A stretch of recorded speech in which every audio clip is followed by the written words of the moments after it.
أول شيء, assalamu alaikum, bismillah ar-Rahman ar-Rahim.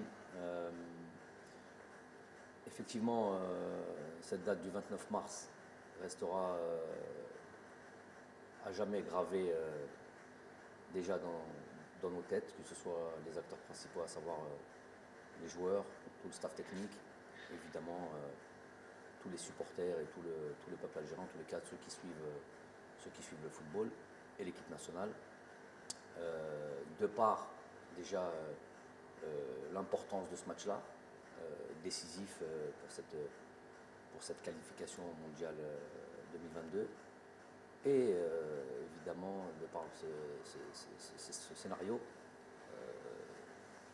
on va dire, on n'a pas peur des mots, dramatique, où on est passé par tous les sentiments.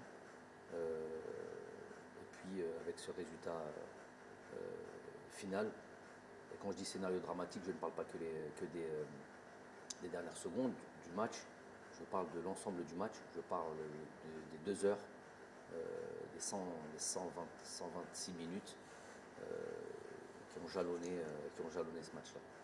Donc effectivement, c'est pas quelque chose qui chez moi peut disparaître aussi facilement. On avait fondé évidemment beaucoup d'espoir. C'est un projet qui a démarré à ma signature. Il était prévu, on parlait de qualification évidemment et de participation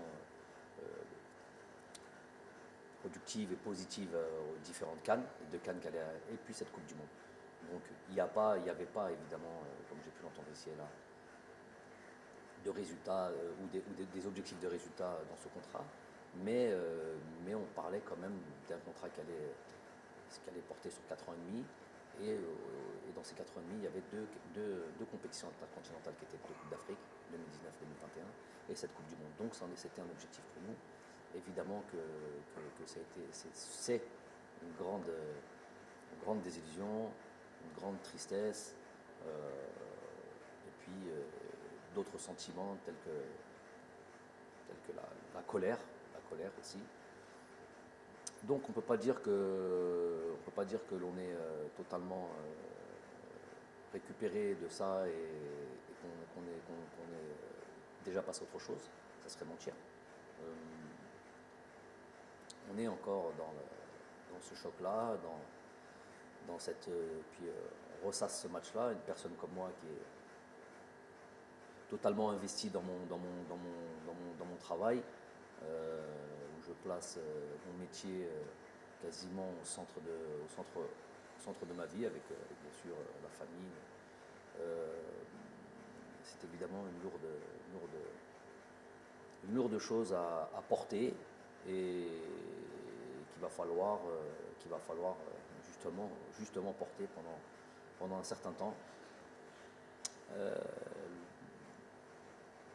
L'être humain, l'insan, il est fait d'oubli. Il est fait d'oubli, et c'est d'ailleurs la racine de mot insan.